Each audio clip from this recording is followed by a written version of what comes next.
नमस्कार, आवाज समाचार में आपका स्वागत है। आपके साथ मैं हूं विपिन भट्ट, लेकर हाजिर अब तक की बड़ी और अहम खबरें आपके लिए। सबसे पहले इस वक्त की हेडलाइंस।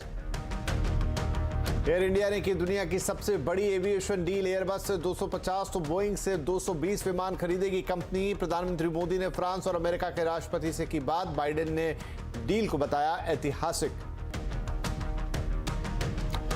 बीबीसी के मुंबई दिल्ली ऑफिस पर इनकम टैक्स का सर्वे दूसरे दिन भी जारी। टैक्स और मुनाफे में हेराफेरी की हो रही है पड़ताल। वीकली एक्सपायरी से पहले बाजार में आज रहा शॉर्ट कवरिंग का दिन। निचले स्तर से शानदार रिकवरी के साथ बंद हुए बाजार। 24 जनवरी के बाद पहली बार निफ्टी 18,000 के पार। रियल्टी, आईटी और ऑटो में रही अच्छी खरीदारी। स्टेट बैंक में एफडी पर अब मिलेगा ज्यादा ब्याज। बैंक ने जमा दरों में 1/4% तक बढ़ोतरी की। बल्क डिपॉजिट पर दरें 3/4% तक बढ़ाई। लाइसेंस फीस चुकाने के लिए वोडाफोन आइडिया ने मांगा 25 मार्च तक का वक्त। 702 करोड़ रुपए के बकाया पर सरकार ने भेजा है नोटिस। और कानपुर बुलडोजर मामले में हुई कार्रवाई। एसडीएम, एसएचओ समेत कईयों पर एफआईआर। लेखपाल और बुलडोजर चालक भी गिरफ्तार। मां बेटी की जिंदा जलकर हुई थी मौत।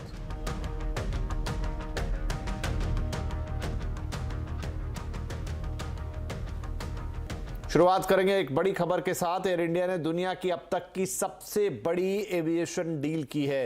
एयर इंडिया ने एक साथ 470 एयरक्राफ्ट्स को खरीदने का ऑर्डर दिया है। इसमें से फ्रांस की एयरबस से 250 और अमेरिका की बोइंग से 220 एयरक्राफ्ट खरीदे जाएंगे।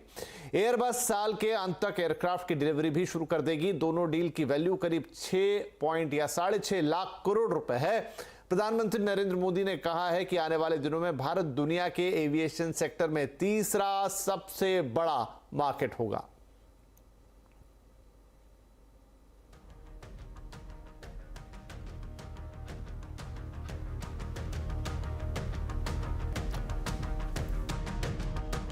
तो बाइडेन ने एयर इंडिया और बोइंग की डील को ऐतिहासिक बताया है। बाइडेन और पीएम मोदी के बीच मंगलवार रात को फोन पर बातचीत हुई। बाइडेन ने कहा कि इस डील से अमेरिका में 10 लाख लोगों को नौकरी मिलेगी।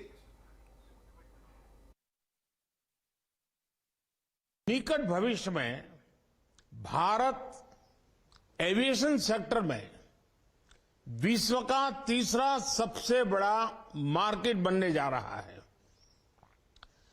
कई आकलनों के अनुसार भारत को अगले 15 वर्षों में 2000 से अधिक विमानों की आवश्यकता होगी। भारत की make in India, make for the world vision के तहत एरोस्पेस मैन्युफैक्चरिंग में अनेक नए अवसर खुल रहे हैं। The President spoke with the Prime Minister of India earlier today. They discussed the historic agreement for Air India to purchase over 200 American-made aircraft from Boeing. President Biden noted how the sale will support over 1 million American jobs across 44 states and help Air India meet growing demands for air transportation in India.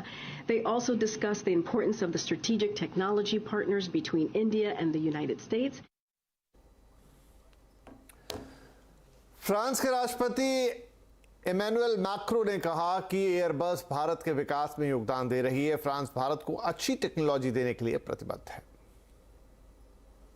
The first one is that Airbus is contributing to the outstanding development of India, and the new 250 aircrafts which will be delivered to Air India will be one more step in this direction. There is a deep commitment in France to provide the state-of-the-art, the most efficient technologies available to India, and to be part of the Made in India strategy.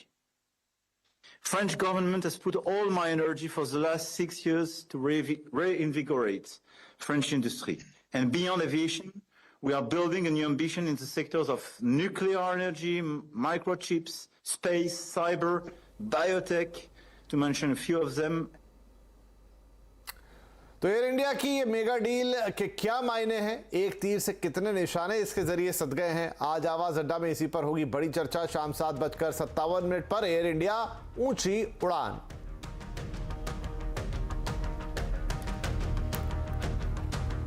चलिए अब रुक करते हैं बाजार का। Weekly expiry से पहले बाजार में आज शॉर्ट कवरिंग रही। सेंसेक्स आज 243 अंक चढ़ा और 61,275 पर बंद हुआ। वहीं निफ्टी 86 अंक चढ़कर 18,016 पर जाकर टिका। आज सबसे ज्यादा खरीदारी रियल्टी, आईटी, ऑटो और शेयरों में रही।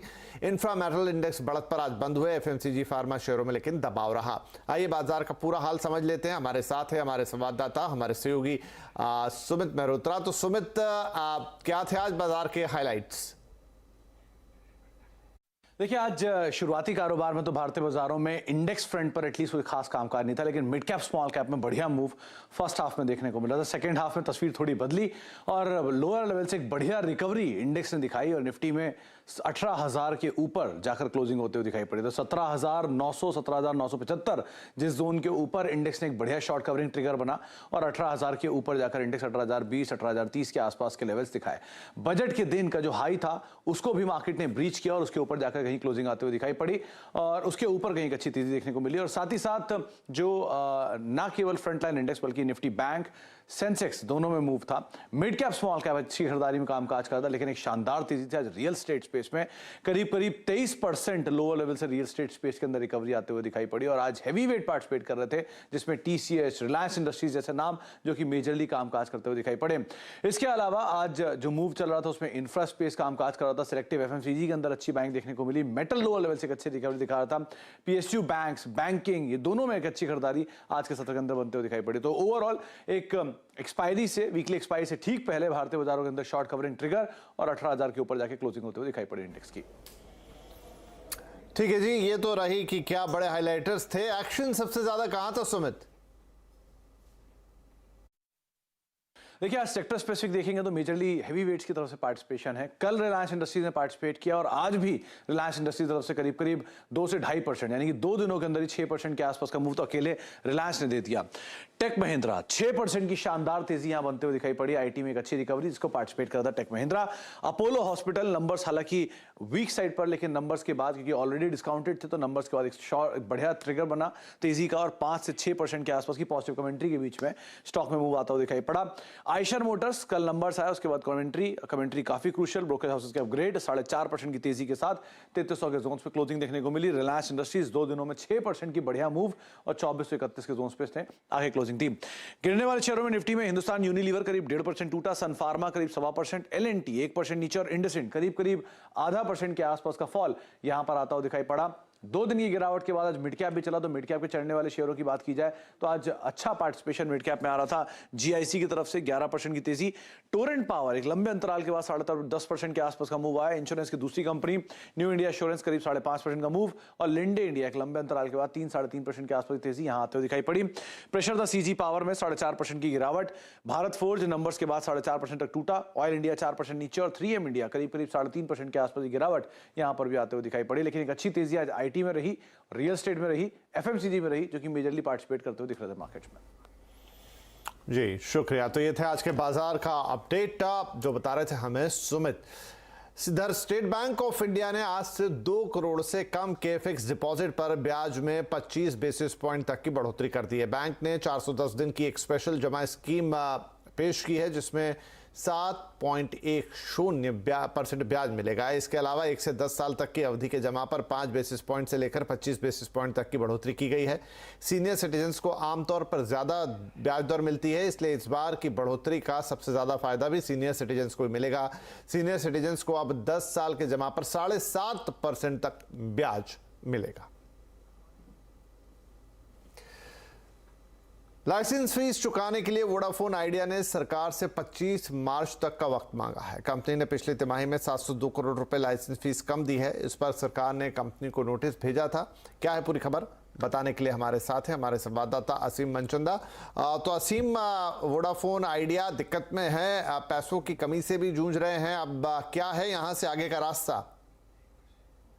तो हमने अपने दर्शकों को बताया था कि जो वोडाफोन आइडिया है उसने लाइसेंस फीस पर डिफॉल्ट किया है और सरकार उसको नोटिस भेजने की तैयारी कर रही है। तो सरकार ने वोडाफोन आइडिया को नोटिस भेजा था और पूछा था कि आपने बताइए लाइसेंस फीस कम क्यों दी है। तो उसका जवाब वोडाफोन आइडिया ने दिया है। वोडाफोन आइडिया ने कहा है कि वो ब्याज के साथ लाइसेंस फीस 25 मार्च तक चुका देगा। हालांकि इसने ये भी कहा कि ये जो रकम है ये इंस्टॉलमेंट में चुकाई जाएगी। 2 से 3 इंस्टॉलमेंट कंपनी इसके लिए लेगी। पहली इंस्टॉलमेंट फरवरी के अंदर ही दी जाएगी। ब्याज के साथ कंपनी को ये रकम चुकानी होगी जो कि मार्केट से 2% ज्यादा है। ये भी बता दूं कि कंपनी को पिछली तिमाही में जो 780 करोड़ रुपए की फीस देनी थी, लेकिन कंपनी ने उस पर डिफॉल्ट किया था और मात्र 78 करोड़ रुपए की फीस चुकाई थी, जिसके लिए सरकार ने उसको नोटिस भेजा। अब कंपनी को थोड़ा सा समय मिल गया। कंपनी 25 मार्च तक ये लाइसेंस फीस चुका सकती है। कंपनी ने यह कहा कि कई बैंकों के साथ उसकी बातचीत जारी है फंड जुटाने के लिए, और फंड जुटाने के बाद कंपनी ये लाइसेंस फीस का पेमेंट कर देगी। जी शुक्रिया। तुर्की में भूकंप के बाद आई तबाही ने भारत के केमिकल सेक्टर को चिंता में डाल दिया है। तुर्की भारत के डाई केमिकल का प्रमुख खरीदार है। भूकंप के बाद भारत का रिएक्टिव डाई केमिकल बिजनेस 30% तक घट सकता है। डिटेल जानने के लिए एसोचैम के केमिकल सेक्टर के चेयरपर्सन से बात की हमारे संवाददाता केतन जोशी। तुर्की में आए विनाशक भूकंप से भारत के केमिकल सेक्टर को कितना असर हुआ है, आइए हम जानते हैं। सर बताइए कि कितना असर हुआ है, जो पहले डिमांड थी और अब क्या पोजीशन होगी? डाइस की डिमांड जो टेक्सटाइल ड्रिवन है टर्की में, और टर्की एक बड़ा टेक्सटाइल प्रोसेसिंग सेंटर है यूरोप के लिए, रशिया के लिए और डोमेस्टिक कंजम्पशन के लिए। ये अर्थक्वेक की वजह से एटलीस्ट 25 to 30% स्लो हो जाएगा, ऐसा अभी हमें लग रहा है। कुछ ऑर्डर्स होल्ड पे हो चुके हैं, पेमेंट्स डिले होंगे एटलीस्ट फॉर अ क्वार्टर और 2, और ओवरऑल कंजम्पशन क्योंकि काफ़ी damage eastern part of Turkey में हुआ है, उसकी वजह से यूनिट्स भी रिवाइव होने में थोड़ा टाइम लगेगा। सर अगर हम बात करें तो भारत से और ख़ासकर गुजरात से कितना डाइस है वो हम एक्सपोर्ट करते हैं, और अभी आप इसको किस तरह से देख रहे हो, और हमारा जो यूनिट है ओवरऑल डाइस का केमिकल का वो कितने कैपेसिटी पर चल रहा है, और अब इसमें कितनी डिक्लाइन देख रहे हैं आप?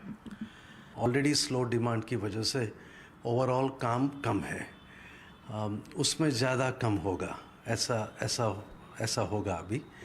और यहाँ से आप देखो तो रिएक्टिव डाइस का मेजर एक्सपोर्ट्स है टर्की में।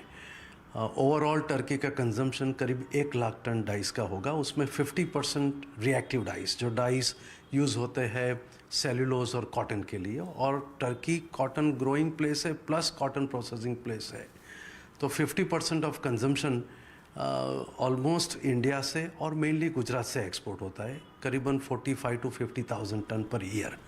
That accounts for overall market in terms of value around 3,000 crore. तो उतना टारगेट मार्केट इंडिया और गुजरात के लिए है, जो अभी at least 25 to 30% on annual basis कम होगा। चलिए यहां पर लेंगे अब एक छोटा सा ब्रेक, लेकिन ब्रेक के उस पार आपके लिए कुछ और खबरें।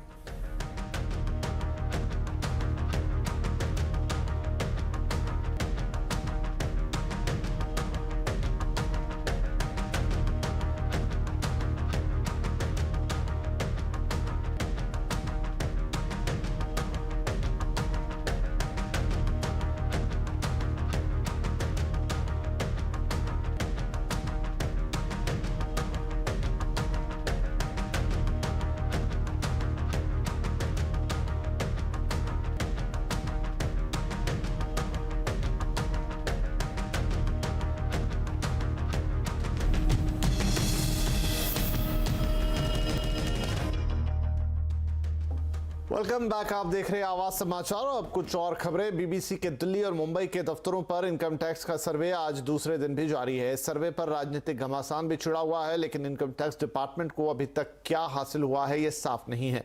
सूत्रों के मुताबिक आईटी विभाग को नियमों के उल्लंघन और प्रॉफिट डाइवर्जन का शक है। इसके लिए विभाग ने बीबीसी को कई बार नोटिस भी दिए थे, लेकिन बीबीसी ने इसका जवाब नहीं दिया, इसलिए सर्वे किया जा रहा है। विपक्ष और एडिटर्स गिल्ड ने सर्वे के इस कार्रवाई को उनकी आलोचना की थी और आलोचना को दबाने के प्रयास और प्रेस फ्रीडम को हमला बताया है। वहीं सत्ताधारी बीजेपी ने बीबीसी को भ्रष्ट बकवास कॉरपोरेशन कह दिया था।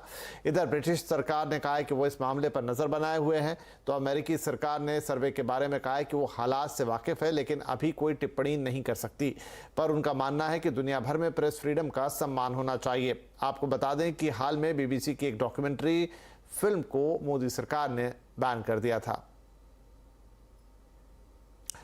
पश्चिम बंगाल की मुख्यमंत्री ममता बनर्जी ने कहा है कि बीजेपी बदले की भावना से सरकार चला रही है। एक दिन देश का कोई भी मीडिया उनसे नहीं बचेगा। It is not only affecting the freedom of press. There will be no media in this country. Media is already controlled by them. I'm sorry to say, media cannot raise their voice. If they raise their voice, their management will just cut their service within 24 hours. This is their controlling power. Telecom regulator TRAI ने आज telecom कंपनियों के साथ बैठक कर call drop और OTT regulation जैसे मुद्दों पर चर्चा की। ओटीटी ऐप्स पर टीआरएआई जल्दी कंसल्टेशन पेपर जारी करेगा। बैठक की डिटेल लेते हैं असीम मनचंदा से। असीम, आज की बैठक में क्या कुछ रहा? देखिए, टेलीकॉम रेगुलेटर ट्राई साल 2023 का रोड मैप तैयार करना चाहता है। इसके लिए उसने टेलीकॉम कंपनियों के सीईओज के साथ बैठक बुलाई थी। आज बैठक में टेलीकॉम कंपनियों ने ओटीटी के लिए रेगुलेशन का मुद्दा प्रमुखता से उठाया।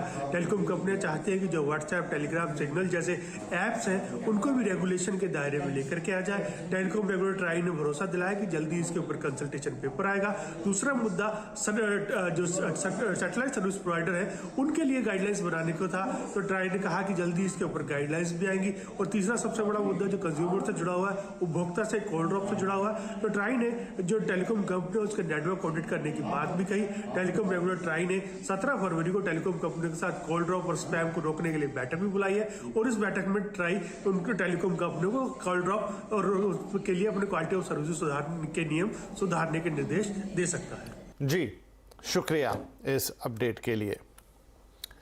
क्या आप भी अपने काम में बोरियत महसूस करते हैं? आखिर क्या होती है बोरियत और इसे कैसे दूर कर सकते हैं? आज कंज्यूमर अड्डा पर इसमें होगी चर्चा। काम से बोर, अपनाओ फॉर्मूला 4। तो क्या है ये फॉर्मूला 4? बोरियत को दूर भगाने का सुनना है, जानना है तो जरूर जुड़िए आज के कंज्यूमर अड्डा में। 5:57 आज का कंज्यूमर अड्डा।